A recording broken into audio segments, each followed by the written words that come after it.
கடந்த ஆண்டு பொங்கல் கரும்பு கொள்முதல் செய்வதற்கு கூட்டுறவுத்துறை அதிகாரிகள் லஞ்சம் பெறுவதாக கரும்பு விவசாயிகள் குற்றம் சாட்டிய நிலையில் விவசாயிகளை பழிவாங்கும் நோக்கில் நாமக்கல் மாவட்டம் சமயசங்கிலி கிராமத்தில் தற்போது வரை கரும்பு கொள்முதல் செய்யவில்லை என விவசாயிகள் குற்றம் சாட்டியுள்ளனர். அது குறித்த பேட்டியை தற்போது பார்க்கலாம்.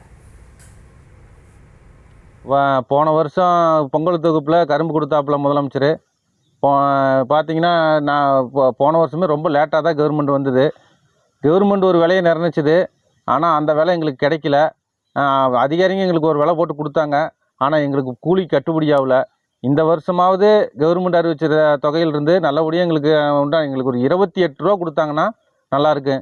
பிடுங்கி நாங்களே ஏற்றி லோடு பண்ணி கொடுத்துருவோம். கரும்பு பார்த்துக்குங்க, கரும்பு எங்களுக்கு 5 அடிக்கு மேலே 6 அடி தான் இருக்குது. அந்தளவுக்கு கரும்பு தரமாக வளர்த்தி வச்சுருக்குறோம். இப்போ இந்த வருஷம் பார்த்தீங்கன்னா கூலியெல்லாம் கொஞ்சம் விலை ஏறி போச்சு. பூச்சி மருந்து எல்லா விலையும் ஏறி போச்சு. தயவுசெய்து எங்களுக்கு முதலமைச்சர் ஐயா கரும்பு இப்போ வரைக்கும் இன்னும் எந்த ஒரு அறிவிப்பும் வரல. கரும்பு வந்து பார்க்கறதுக்கு எந்த அதிகாரியும் வரல. அறிவிப்பு கொடுத்து நல்லபடியாக அந்த விவசாய பொருட்களை மகசூல் பண்ணணும்னு தலைமையோடு கேட்டுக்கொள்கிறோம். கரும்பு வந்து ஒரு ஏக்கரா போட்டிருக்கோங்க. இந்த வருஷம் எப்பவுமே அதிகாரிங்க வருவாங்க. இந்த வருஷம் வந்து அதிகாரிங்க இன்னும் யாருமே வந்து பார்க்கலிங்க. நாங்கள் கவர்மெண்ட்டை நம்பி தான் கரும்பு போட்டிருக்கோம். இன்னும் கரும்பெல்லாம் அப்படியே இருக்குதுங்க. அதனால வந்து அதிகாரிங்க வந்து பொங்கலுக்கு கரும்பு வந்து அறுவடை பண்ணால் எங்களுக்கு கொஞ்சம் பரவாயில்ல, நல்லாயிருக்கும். முட்டூலியிலேருந்து ஆள் கூலியிலேருந்து எல்லாமே விலை ஏறிடுச்சு. இந்த டைம் கொஞ்சம் ஏதோ கவர்மெண்ட் பார்த்து எங்களுக்கு கொஞ்சம் அதிகமாக கொடுத்தா நல்லாயிருக்கும்னு நாங்கள் நினைக்கிறோம். இந்த சமயசங்கிலி கிராமத்தில் பார்த்தீங்கன்னா பொங்கலுக்காக மட்டும் கிட்டத்தட்ட 200 ஏக்கர் கரும்பு அறுவடை பண்ணி வச்சுருக்கோம்.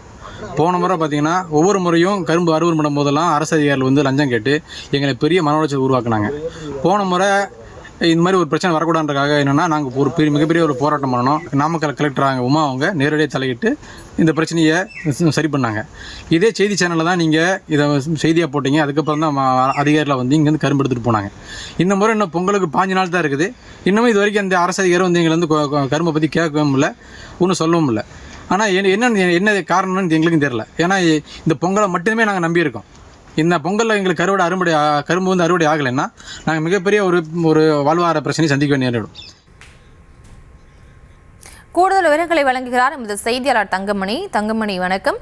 அங்க கரும்பு விவசாயிகள் என்ன சொல்றாங்க, முழு விவரங்களை வழங்கலாம்.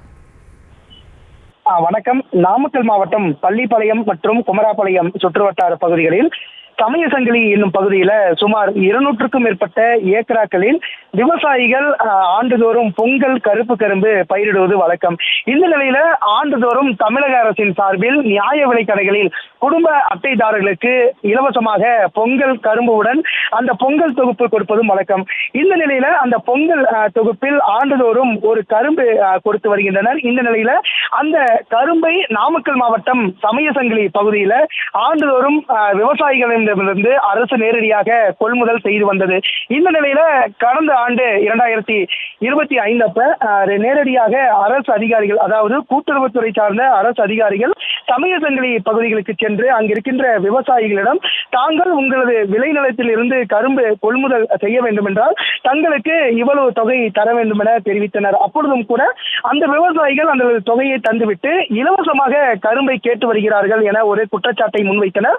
அப்பொழுது நியூஸ் தமிழ் தொலைக்காட்சி அந்த விவசாயிகளுடைய குறைகளை நேரடியாக கேட்டறிந்து செய்தியாக வெளியிட்டனர். அப்பொழுது நாமக்கல் மாவட்ட ஆட்சியராக இருந்த உமா அவர்கள் நேரடியாக அந்த விவசாய விளைநிலத்திற்கு வந்து அங்கு நேரடியாக எந்த ஒரு லஞ்சமும் இல்லாமல் நேரடியாக அந்த கரும்புகளை கொள்முதல் செய்து நியாய விலை கடைகளில் ஒப்படைத்தனர்.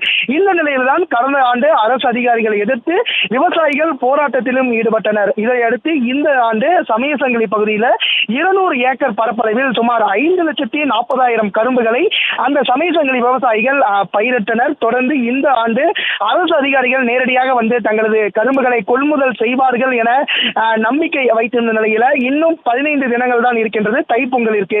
இன்னும் 2 தினங்களில் நியாய விலை கடைகளில் அந்த தொகுப்புக்கான அந்த ரசீது அட்டையும் கொடுத்து விடுவார்கள். ஆனால் தற்போது வரை இந்த சமயசங்கிலி பகுதியில அரசு அதிகாரிகளும் சரி, கூட்டுறவுத்துறை சார்ந்த அதிகாரிகளும் சரி, இதுவரைக்கும் வந்து தங்களுடைய கரும்புகளை கொள்முதல் செய்வதற்கான பேச்சுவார்த்தைகள் நடத்தவில்லை. கரும்பு எத்தனை கரும்புகள் தான் நாங்கள் பயிரிட்டோம் என ஒரு கணக்கு எடுப்பார்கள், ஆனால் கணக்கு எடுக்கவில்லை. அதனால் தங்களை அரசு அதிகாரிகளும் கூட்டுறவுத்துறை அதிகாரிகளும் தங்களை பழிவாங்கும் எண்ணத்தில். விவரங்களுக்கு நன்றி தங்கமணி.